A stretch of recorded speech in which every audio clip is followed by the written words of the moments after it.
Good morning. My name is Michael Chaffee, and I'm the host here today for Gem.eco-friendly Recycling Foundation's Together We Can Make a Difference. I am joined here with Mr. Gem Silva himself from the foundation, and we wanted to take some time today just to recap some of the cool stuff that's been done over the course of the last couple of years, and all that great stuff that's been happening, and really just get some insights from Gem himself in terms of, everything from what motivates him to some of the pieces of work that he's done that we're going to recap and go over, and really just get a feel of some of the impact that all these pieces of art are really starting to make in the world. All right, so Gem, as we said, we're really excited to have you here today and really just recap some of the amazing pieces that you've done in the past. So I think the question that a lot of our viewers have, and specifically me as well, is how does the story of Gem.eco-friendly Recycling Foundation begin? How did that start? Well, first of all, thank you for having me, Mike. It's a pleasure once again be talking about Gem.eco-friendly. Gem.eco-friendly, it's a recycling foundation that got started on a job site, construction job site. So what happened is one day I was on a high rise as a cement finisher and speaking with my coworkers that were retiring last year actually. And they're all asking me and talking to me about their life, not knowing what they were going to do with their future, not knowing what they're going to do with their life, because it was so many years waking up and going to the construction job site. The conversation with the team, it was like, Jam, I don't know what I'm going to do. I'm about to retire next year. What am I going to do with my life? So I realized, I was like, you know what? I can probably make a difference, not just for the environment, not just for the community, but maybe I could probably make a difference to my coworkers. One day I had a dream. I had a dream of Gem.eco-friendly, which was basically a bunch of scrap and me inside of a garage building stuff. I got to the job site one day and I talked to one of my coworkers. I went up to him and I was like, man, you know what? I think I have a solution for when you retire. He goes, what do you mean? I said, how about you join me inside of a garage and we start building pieces to donate in the community? And he was like, man, I think that would be pretty cool. But unfortunately, he retired and I lost his number and I didn't get to see him again. Oh. So if you're watching, please give us a shout. Yes.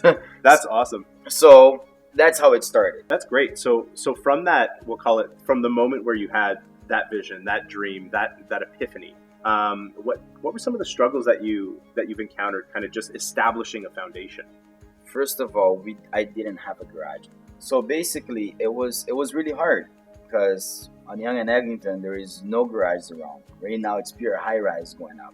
So I stayed, I would say, about 6 months searching for a place in order to build my I would call it my cave. And I couldn't find it. So one day I got home and I spoke with my partner about it. I said, look, I found one location. So I turned into my son and I said, hey, buddy, I don't think it's going to happen because my son plays a big role in this foundation. Basically, it started with me and him, actually. And I said, Javen, I don't think this is going to happen. I think we should just call it off and not make it. And then he goes like, oh, man, seriously? I said, yeah. And then I asked him, I said, hey, but you know what? You believe in the higher power, right? He goes, yes. I asked him once for a little sister and he gave me a little sister. So I said, so all right, speak with him tonight and maybe a miracle will happen. So the next morning, this happened on a Friday night. On the next morning, on a Saturday morning, I went to search it again. And it was a garage there, I would say about 20 meters away from my house. And I called the guy right away and I said, hey man, how did this garage become available now? And he goes like, Jam, this garage, it's been for rent for the past 8 months. But I only felt in my heart to put on Kijiji last night for rent. So I was like, oh, so it was not out of nowhere. Yeah, it's fake. It just, it happened and that's how it started. I rented that garage. Me and my son, we actually renovated the whole garage and we started doing work in the garage and building pieces to donate in the community. For sure. So we get to a point where we have a garage and we know that there's tons and tons and tons of materials out there. How do you source where the materials might be coming from? And then how do you know what to make of it?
I think it just comes natural. I became to the point doing so many things in construction that now I look at a piece and I can envision something with it. I can create something with it. And the most like what I like the most is that I try not to duplicate no pieces. Everything is one unique piece only, and I want to keep it that way. I want to leave it as a piece of art that maybe one day one of my kids can probably walk in a lobby of a building and be like, "Oh my God, this came out of the garbage," and maybe they can inspire one of my kids one day. I think it's amazing that, you have that vision, you have the skill set to do it, and ultimately you're driven because of the right reasons, right? To give back to the community.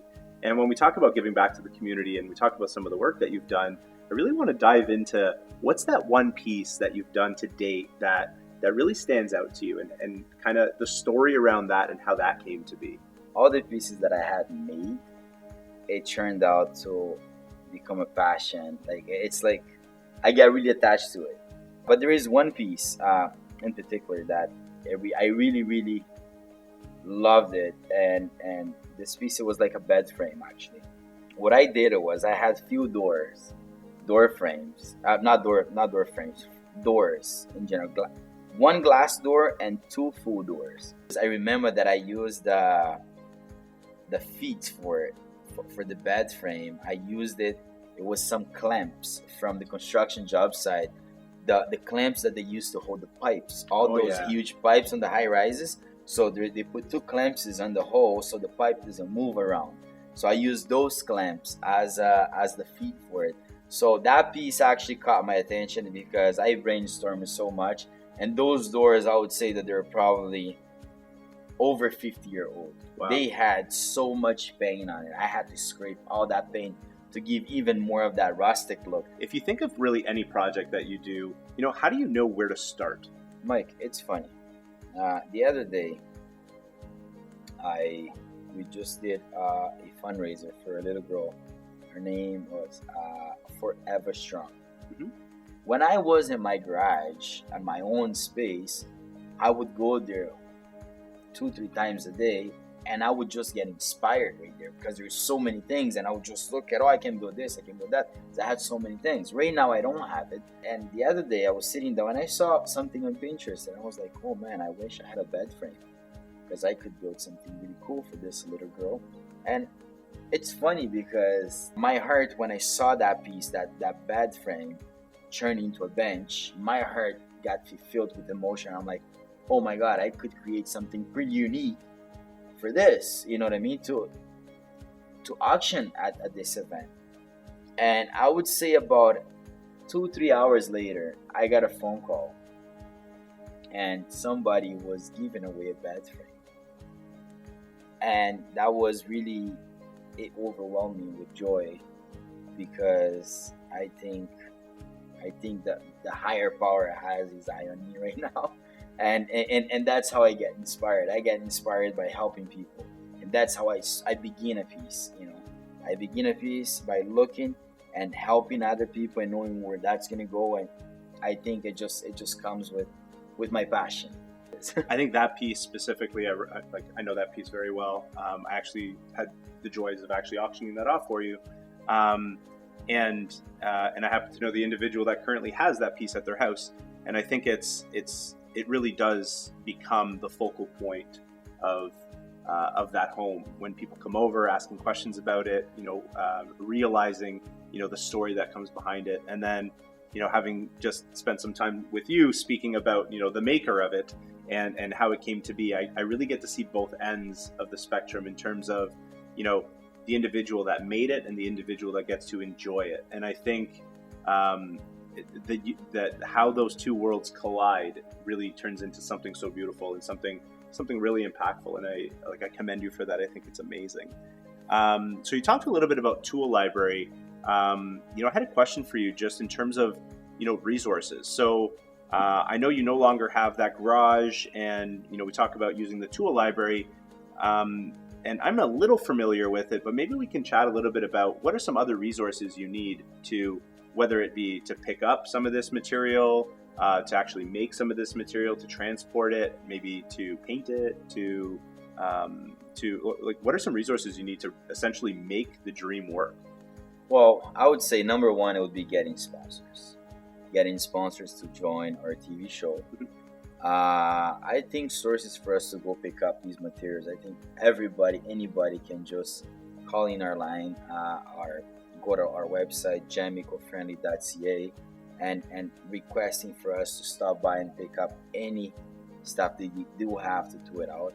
And I think number one, it would be getting sponsored for the TV show, and then things will flow as smooth as they need to.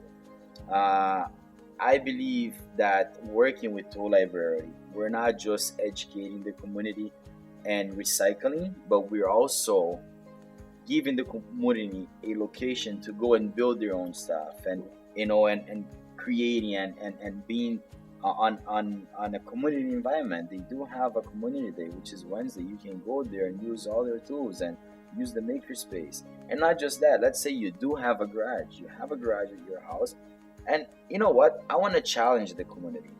If you want to build something for a loved one and you have the space on your garage, contact us. Let's get together. Let's build that piece together on your garage, on your facility. I think we could do that. I think that's something that we could.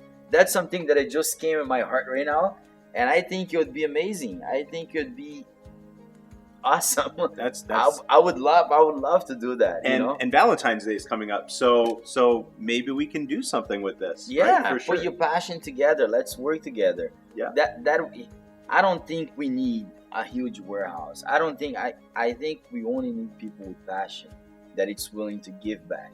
So, any pieces of advice that you would have for viewers that want to make their own stuff, that want to go out and build their own piece of something? Go to Tool Library. Cool. There is one right on Spadina and Queen, and they do have a maker space. They're very nice, friendly people, and there's tons of professionals in there, and you will find us in there as well. I think that would be the number one step. Awesome. There's a piece that I really want to ask you about because I've seen it on the YouTube channel. I've shared it on my own social page. I thought it was pretty neat. And it came out just such at a good time with the Toronto Raptors having won the championship last year. I really want to know about that basketball net. Oh, the basketball net. Yeah. So one day I was driving and I saw, a friend of mine. I show him the video at the construction job site, and his name is Mike. And I show him the video of the kids playing, and goes like, Gem, I have a basketball net in my driveway. My kids are all grown and they're all moved out of the house, and my wife keeps bugging me to get that down and throw it in the garbage. So therefore, I use the pipe for it, and I use the ring for it. The backboard, I built a whole entire one with pallets. I took the pallets apart, I refinished it, and then I got the kids to come and put their own designs on it, which it came out pretty amazing. And it's a unique piece. It's still there standing nice and strong, well, except for a truck that hit it the other day. Oh gosh. But I managed to put it back together nice. But it's a very unique piece, and it gave me joy after that piece was done, because to have them to come around and play on that basketball net, it was really inspired to me.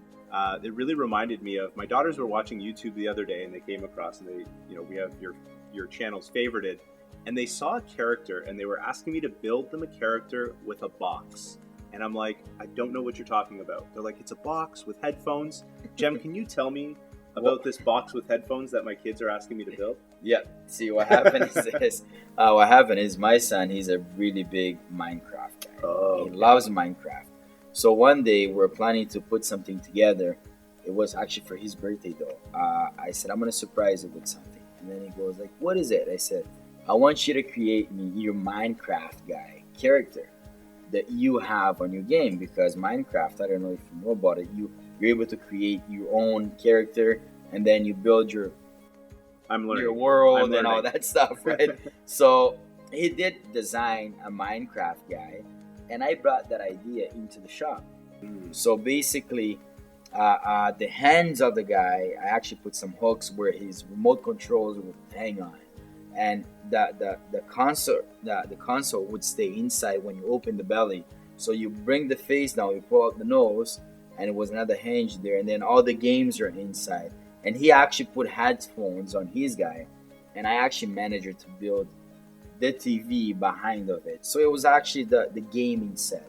For sure. You I know? think I really love how, they're not just pieces of art. They are functional in our everyday lives as well. So there was a piece that you've done for Hair Love Studio. That was definitely something that was functional, right? So that piece there, I remember seeing it, was the piece that went up on the corner and it had like shampoos on it.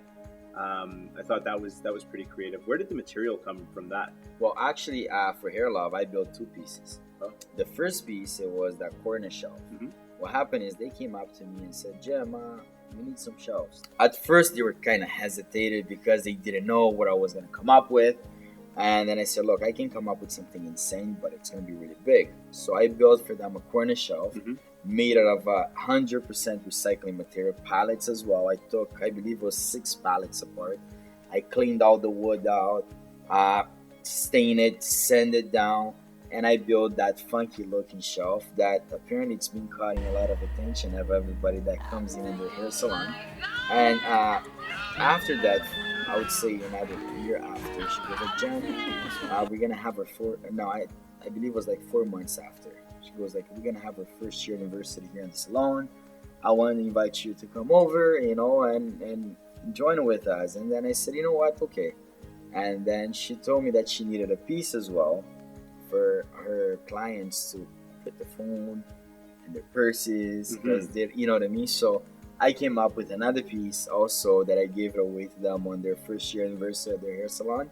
So yeah, but and all those pieces again, they're 100% recycling material, and it gives me joy to my heart every time I go in there, because she's also a neighbor, and I see those pieces. It makes me happy. Yeah, when they're functional, I mean, you can't beat that, right? So one-off pieces obviously are very popular in many industries, but when it comes to furniture, one-off pieces being the focal point of either a room, and the fact that it's functional really is incredible. So I think you're doing amazing stuff there. Thank you. Yep. So all about really minimizing the volume of just discarded materials and repurposing them and using them in arts and within the community.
So if there's an organization out there that has a lot of waste, or maybe are doing renovations and they feel that there's a lot of material there that they don't need, but perhaps you may need, how does an organization get in contact with you? How do they potentially get on your radar as maybe creating a piece of art for their either studio, their building, or whatever the case is, and how could they get in contact with you? They can just reach us at Gem.eco-friendly.ca. That's our website, and they can also call me direct at 647-787-6733. It's 647-787-6733. You can call me, send me a text message, and we can definitely hear your story and see how we can, provide that and help you out. Yeah, I was really inspired by the story of the condominium that had that broken glass, and the ability to take that broken glass and make some pieces of to make mirrors, framed mirrors in the lobby. I think stuff like that is incredible, as long as the organizations know that they have this opportunity to reach out to you and actually do some of that. Well, there is a story that not everybody really knows about it. That building, I was a cement finisher in that building since day one when they started. Wow. And the funny part is, Gem.eco-friendly, the first piece that was ever made from Gem.eco-friendly, it was built in that facility. It was built in that building when that building was about 4 floors up in the air. The underground, it was ready. Well, not ready, but it was established. So I asked the management from that building there, which was Mike at the time, and I said, man, I need to build something. I see so much waste. Can I use your garage to build something? And he was like, what do you want to build? I said, I want to build a table for a backyard with 4 chairs with all these cable spools. And he actually said yes. And it was funny because I went on the weekend, on a Saturday, and I built this cable spools backyard set. And that's when everything started. That's when I saw the vision came to reality. And for me to go back to that location, create another piece, and have it in their lobby, that was like, even though it was just a glass with a frame, it's a lot. It's got a deeper meaning. Like to me, when I walk through that lobby and I can see myself in that mirror, I can see what you're able to do when you have a vision, when you have passion, Of course. when you don't mind what people's gonna think about you. Because when I started this nonprofit and when I started the construction job site, I had so many rocks thrown at me. I had rocks thrown at me inside of my house. I had rocks thrown at me at my job site. I had people telling the builder that I was stealing stuff from the job site when everything it was from the garbage. But thank God, I always asked them, like, management first. So when people would come and tell them, they're like, oh, you're just a hater. They would come to me and say, Jam, watch out, you have a lot of haters around here. So I had people that saw my passion and what I was capable of doing it.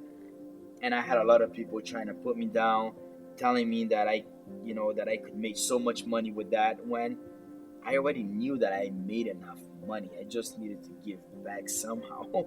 and I'm just, so if you do have a passion, if you do have a goal, don't look at the side. Don't think that what anybody's gonna think. And the more that they beat you down, put your head up, that it will happen. That's what I would say for everybody out there. Just keep your head up and do what your heart's telling you to do. It. Don't you ever thinking what other people is gonna think and how that they gonna react about it. I think when you set your mind to something and when you set your heart to something, the outcoming, it's way more than what anybody's gonna say. What anybody's gonna say doesn't matter. 100%. Nope, couldn't agree with you more, Jem. Look, you're doing amazing things. You're a great individual. I'm glad you had haters, and I'm glad they inspired you to do amazing things, and they continue to inspire you to do amazing things. But you have a lot of fans, and I'm one of them. So I do want to thank you so much Is there anything else you want to say before we tune off today? No, thank you. No, it's an absolute pleasure. Gem, thank you, sir. And so that concludes this week's episode. It was absolutely great hearing from Gem Silva himself from Gem.eco-friendly Recycling Foundation. It's always nice to hear about some of the great initiatives that are happening around our city and some of the opportunities that are available, really just to engage our youth and also recycle as we're doing it, and really taking into consideration our footprint here on Earth. Another great initiative that I think is still to come, and we'll have more discussion on it in the future, is the opportunity for organizations to actually give back as well, to really reduce their carbon footprint and participate in activities that actually enable them to be recognized as well. So I know there's a Green Heart program that Gem and his team are looking to implement, which is going to be something, across the country, where we can actually recognize organizations within their communities that recycle, give back, and make a difference and a change in our environment. So stay tuned for that. But that's all we have for you for today. So thank you so much for tuning in, and we look forward to seeing you next week. Yeah. 3, 2, 1, and action! Good morning. My name is Michael Chaffee, and I'm the host here today for Gem.eco-friendly Recycling Foundation.